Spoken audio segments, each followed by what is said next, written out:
Oke, ciri-ciri yang A ini mohon maaf ya, saya lihat di sini ciri-ciri A ini kulitnya putih, ganteng, dan cukup populer ya di Indonesia artis ini. Yang saya lihat cukup populer artis ini dan mempunyai 2 anak.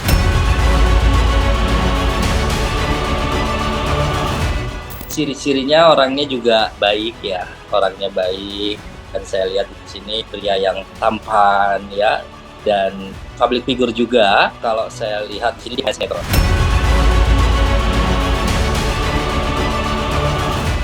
Tapi di sini intinya sudah tercuat jelas mengenai pertama itu di sektor swasta.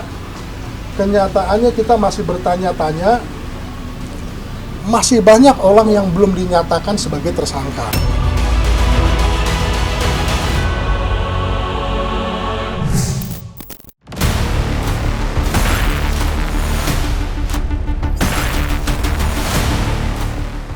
Setelah publik dikagetkan dengan terseretnya suami Sandra Dewi, Harvey Muiz, yang resmi ditetapkan sebagai tersangka dalam kasus mega korupsi PT Timah, kini publik kembali dihebohkan dengan munculnya 2 artis berinisial A dan R yang diduga ikut terseret dalam kasus tersebut. Hal itu diungkap oleh Dede Tarot. Lantas, siapakah sosok artis berinisial A tersebut?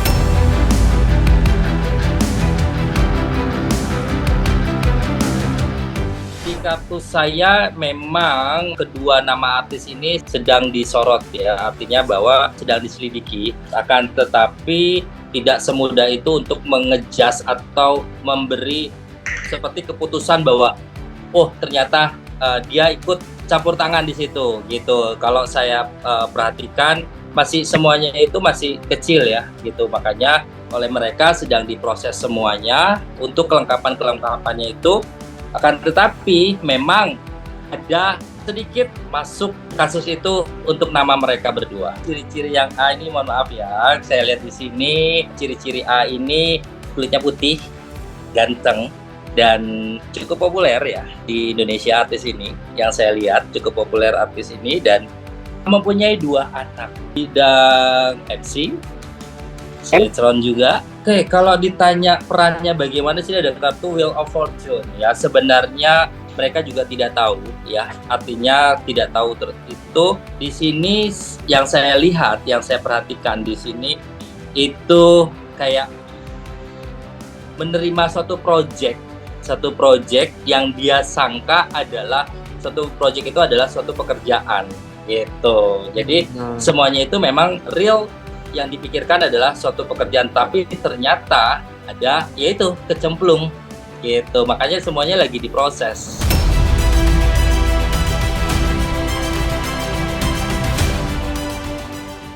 Selain artis berinisial A, Dede Tarot juga mengungkap artis berinisial R yang juga diduga ikut terseret dalam pusaran kasus korupsi PT Timah yang disebut-sebut merugikan negara hingga 271 triliun rupiah.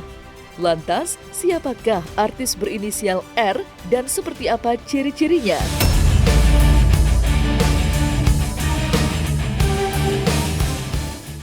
Ciri-cirinya orangnya juga baik ya, orangnya baik dan saya lihat di sini pria yang tampan ya dan public figure juga ya, public figure juga. Dan kalau saya lihat di sini di sinetron, itu sebenarnya ini sudah lama ya, sudah lama untuk dia memasuki dunia tersebut. Akan tetapi yang diketahui adalah suatu proses pekerjaan gitu. Dia tidak mengetahui bahwa ini adalah unsur ya bisa dibilang tentang kasus ini ya gitu. Jadi yang dia tahu adalah dia terima job pekerjaan gitu, bukannya hal-hal yang memang kasus yang seperti ini gitu. Jadi memang real dia terima hanya tentang pekerjaan. Oke, sebenarnya sih di sini ada kartu yang sebenarnya lagi dipelajari, lagi diproses semuanya ya. Jadi bisa dibilang semuanya itu butuh hal-hal yang benar-benar komplit, benar-benar lengkap gitu. Jadi nanti langsung gitu, langsung gerak cepat semuanya. Jadi kalau semuanya sudah lengkap, sudah semakin filenya semakin kuat, langsung langsung bergerak semuanya. Memang semuanya itu secara real, ya, secara nyata gitu. Dan untuk penangkalannya adalah ya disesuaikan dengan secara logika. Jadi jangan sampai mereka juga lengah gitu loh. Jangan sampai mereka lengah dan luluh dengan rayuan-rayuan atau bisa dibilang dengan mimik-mimik wajah yang memelas ya seperti itu. Tapi ayo benar-benar tegas gitu dengan apapun yang sudah real, sudah nyata. Jauh sebelum artis A dan R muncul, pegiat anti korupsi Iskandar Sitorus pernah mengungkap sederet publik figur berinisial C, S, dan SD yang diduga ikut terseret dalam pusaran kasus korupsi PT Timah.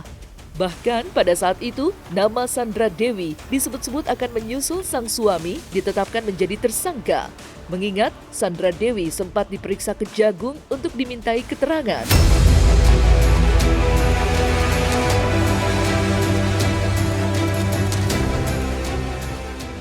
C itu dan S serta SD ya.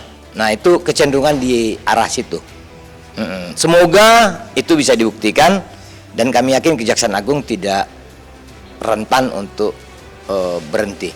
Dari Kejaksaan Agung ada informasi, ada pesohor juga yang akan ditetapkan sebagai tersangka. Untuk itu kepada pesohor-pesohor, selebriti dan atau orang-orang yang disebut kategori publik, siap-siap aja yang terkonsolidasi atau terkontaminasi atau teraliri uang-uang ini.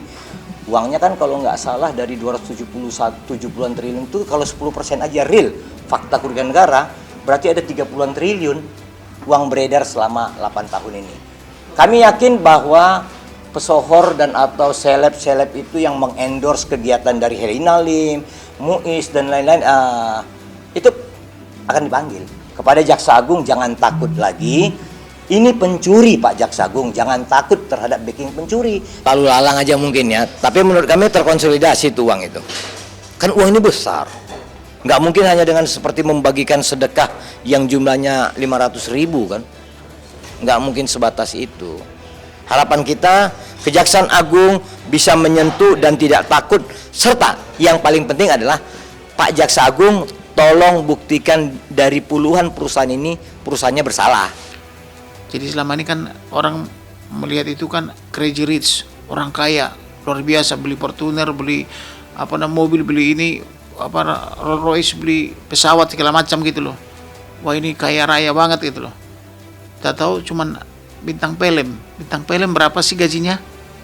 Kan kita bisa tahu melalui pendekatan berapa per jam atau berapa per hari gitu loh. Apa per episode? Apakah mungkin sampai sekaya itu? Kenapa tidak kaya yang lain gitu kan? Nah ternyata hasilnya adalah hasil korupsi kan gitu. Jadi tidak mendidik masyarakat. Itulah sebabnya saya katakan itu masyarakat itu harus dididik. Yang mendidik siapa? Artis dan bintang film itu. Karena artis dan bintang film itu ketika dipajang adalah panutan. Apa yang dilakukan artis dan bintang film itu adalah dicontoh oleh masyarakat. Sesungguhnya pencuri tetapi membungkus dirinya menjadi orang-orang yang baik, sopan, sufi, dan seperti orang berhasil gitu. Ini adalah pemutarbalikan logika-logika moral di tengah-tengah bangsa bahwa berhasil itu adalah materi. Berhasil itu adalah memberikan jet, memberikan mobil-mobil mewah untuk keluarga. Ini sudah memutarbalikkan nilai-nilai moral. Kita harus lawan itu. Intinya, kejahatan yang sudah dibuktikan dari penyidikan dan insya Allah nanti di penuntutan serta keputusan, kita harap segera dimiskinkan mereka itu. Kalau memang istri dan atau suaminya mendapat uang aliran dengan tidak mengetahui, tidak sengaja atau ukurannya masih rasionalitas untuk orang timur, itu masih bisa dimaafkan. Tapi kalau sudah dapat 5 tahun berturut-turut jumlahnya menjadi ratusan miliar, itu kan tidak rasional gitu.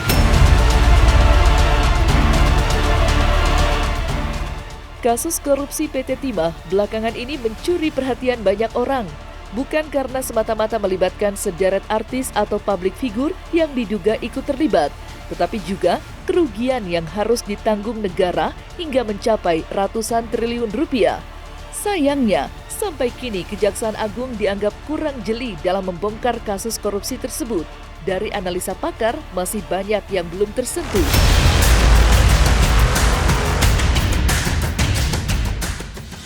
Tapi di sini intinya sudah tercuat jelas mengenai pertama itu di sektor swasta. Kenyataannya kita masih bertanya-tanya, masih banyak orang yang belum dinyatakan sebagai tersangka. Itu di sektor swasta. Di sektor penyelenggara negara, itu juga tadi saya sudah uraikan, masih banyak ya yang memang kita juga menunggu, ya kan, pihak-pihak yang memang harus bertanggung jawab untuk dinyatakan sebagai tersangka. Ya kan? Nah, berikutnya yang ketiga di sini sudah terang benderang. Kalau nanti ada pihak-pihak yang selalu menyerukan tentang tadi saya katakan di sini inisial A, inisial B, inisial C, inisial E dan sebagainya, itu levelnya itu masih sebagai, kalau istilah saya mungkin sebagai kasta di bawahnya dari Arpemus ya, atau masih di bawah kastanya dari Sandra Dewi. Berarti kita sudah melakukan pemetaan ya, kita buat skematik, ya kan, ini mengenai tentang sektor swastanya, ini pihak penyelenggara negara. Nah, yang menjadi pertanyaan kita, ya kan, semua yang ini dijadikan TSK, ini semua menjadi TSK semua di sini. Di sini ada direktur utamanya yang bernama Suparta, sudah dinyatakan TSK, begitu juga komisaris sudah dinyatakan TSK, yaitu Reja Diansa. Nah, sementara di sini yang namanya pemilik pemampatan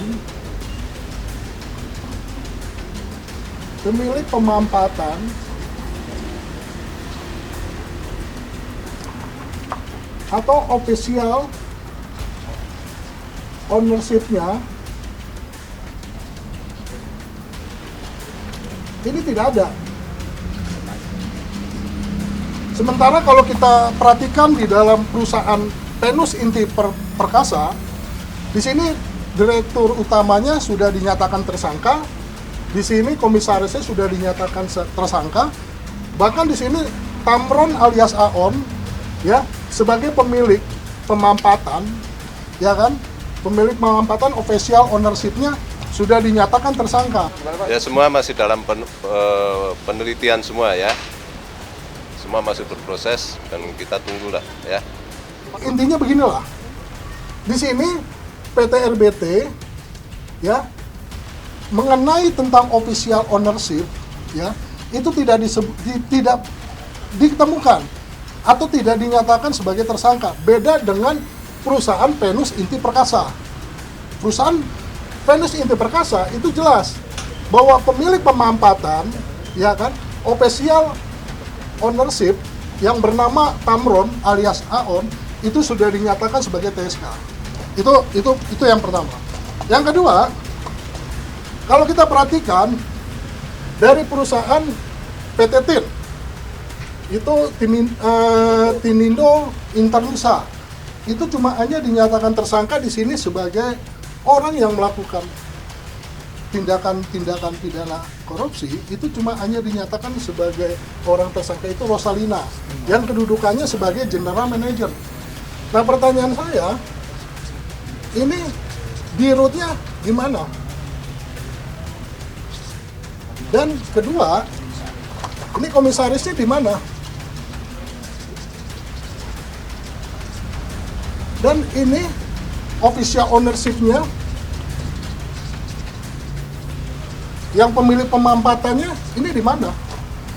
Nah, ini kan ada hal yang memang orang akan bertanya-tanya gitu loh. Nah, itu pertanyaan-pertanyaan yang harus dijawab oleh pihak Kejagung supaya perkara ini yang sudah menjadi perhatian publik yang sangat besar itu bisa terjawab dan tertransparansi dengan jelas di masyarakat.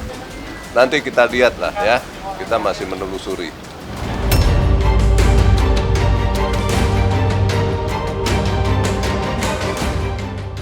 Kekecewaan publik terhadap kinerja Kejaksaan Agung cukup beralasan.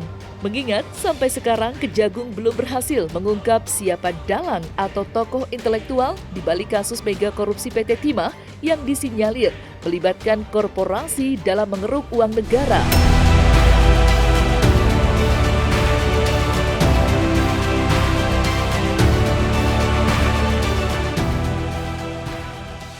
Kita kan sebenarnya mau mencari sang kepala korupsi PT Timah atau aktor intelektual PT Timah.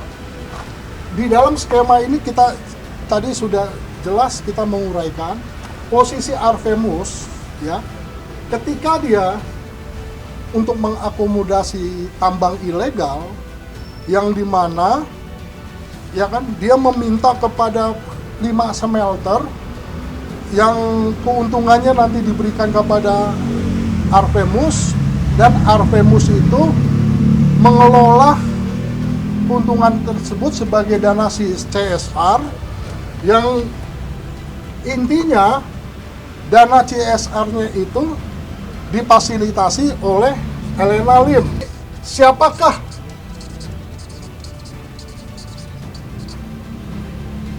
aktor intelektualnya? Siapakah sang kepala korupsi PT Timah Tbk? Kita masuk di level ini, kita masuk. Ya sudah pasti, karena kita tahu kan bahwa yang namanya korupsi di sektor sumber daya alam itu kan ada kerap kali di situ ada yang namanya sistem pengawasan yang sangat lemah dengan adanya pembiaran akibat efek dari itu, ya kan? Jadi itu jelas sekali gitu. Jadi kalau untuk sementara skema yang kita uraikan terkait dalam kasus PT Timah Tbk, kita bertanya-tanya nih. Jadi di sini saya ulangi lagi ya. Di sini mengenai tentang PT RBT. Kita tanyakan bagaimana posisi pemilik pemampatan official ownership-nya yang sampai sekarang kita menunggu-nunggu. Ya kan? Kok belum ada gitu dinyatakan sebagai tersangka. Berikut juga nanti pihak PT TIN. PT TIN juga kita menunggu-nunggu nih. Ya kan? Kok belum ada gitu loh. Direksinya, komisarisnya untuk dinyatakan tersangka. Begitu juga di dalam PT SBS, ya kan, Sariguna Bina Sentosa, ya kan, ini kok cuma hanya direksinya doang, komisarisnya mana gitu loh, ya kan, sama official ownership-nya. Nah berikutnya begitu juga PT SIP, ini dirutnya dinyatakan tersangka, komisaris dinyatakan tersangka, tapi official ownership-nya itu sampai sekarang kita masih menunggu-nunggu, kok belum dinyatakan tersangka. Melibatkan pelakunya itu pertama, itu orang yang mempunyai kekuasaan baik di sektor informal maupun di sektor formal. Ya itu biasanya kita tahu orang yang tipikal yang berkuasa seperti itu adalah tokoh-tokoh, ya kan, masyarakat setempat, ya kan. Kedua, itu birokrat. Nah, birokrat di sini udah jelas. Di sini pihak penyelenggara negara nih sudah dinyatakan tersangka, cuman yang timbul pertanyaannya komisarisnya belum nih. Ya kan, tidak ada pengembangan lebih lanjut sampai sekarang ini. Nah, yang ketiga itu elit politik yang terlibat dalam kasus korupsi PT Timah Tbk ini. Nah, ini orang bertanya-tanya. Kalau kita perhatikan di sini dalam sektor swasta kan jelas. Ini komisaris, direksi itu semua terlibat. Ada memang yang nggak terlibat itu mengenai tentang pemilik pemampatan itu sendiri, ya kan? Official ownership-nya. Nah, itu perlu juga dijawab oleh pihak dari Kejagung atau sebagai pihak dari penyidik untuk bisa mengkonfirmasi pada masyarakat. Kinerja Kejaksaan Agung sejauh ini belum menambah daftar tersangka baru. Disinyalir karena ada kekuatan besar yang menghalanginya. Jika dugaan tersebut benar adanya, Lantas siapakah yang menghambat Kejaksaan Agung menjalankan tugasnya? Benarkah bukan sembarang orang yang berani menjegal langkah Kejaksaan dalam mengungkap kasus korupsi yang dianggap terbesar dalam sejarah kasus korupsi di Indonesia?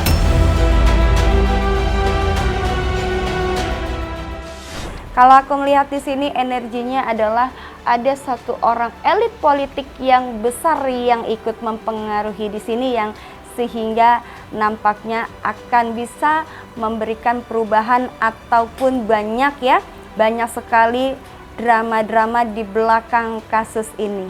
Ya, karena ini menyangkut nama orang besar di Indonesia sehingga memang agak dikaburkan, bahkan sedang dalam tahap kalau aku lihat untuk perdamaian ya, artinya sedang dicari nih mana yang harus diungkap, mana yang tidak harus diungkap, karena itu tadi ada beberapa nama orang besar di balik kasus tambang ini. Dan aku melihat sosok ini adalah juga bukan hanya sendiri tapi berkelompok atau ya istilahnya kalau kue dibagi-bagi ya istilahnya ya. Dan ini juga seorang kuat yang memiliki satu peranan penting dalam pemerintahan Indonesia. Gentleman, ya kalau dikatakan gentleman, jadi banyak banget mereka berusaha untuk bisa menutupi kasus-kasus. Bagaimana caranya biar membungkam, bagaimana caranya biar kasus ini benar-benar tenggelam. Ya kalau dibilang sampai mana, ya mereka sangat berusaha banget, sangat berusaha banget untuk bisa kasus ini tenggelam gitu.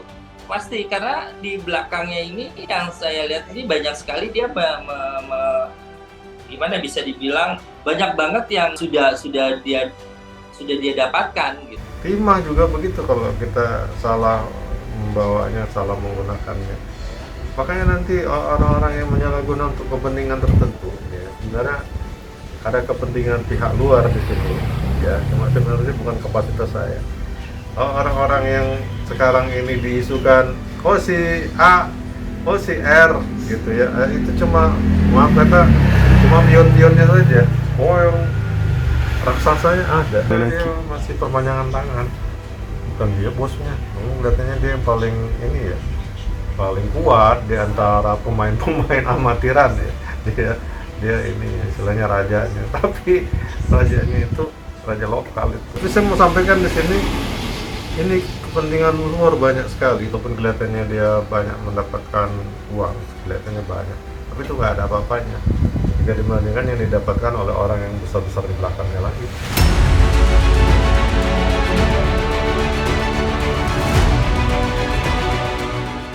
Nah, selesai sudah Cumi Lovers, saksikan terus Cumi Camp In-Depth, kabar lengkap, mendalam, dan akurat dari narasumber terpercaya. Dan jangan lupa untuk like, subscribe, dan juga share channel YouTube Cumi Cumi.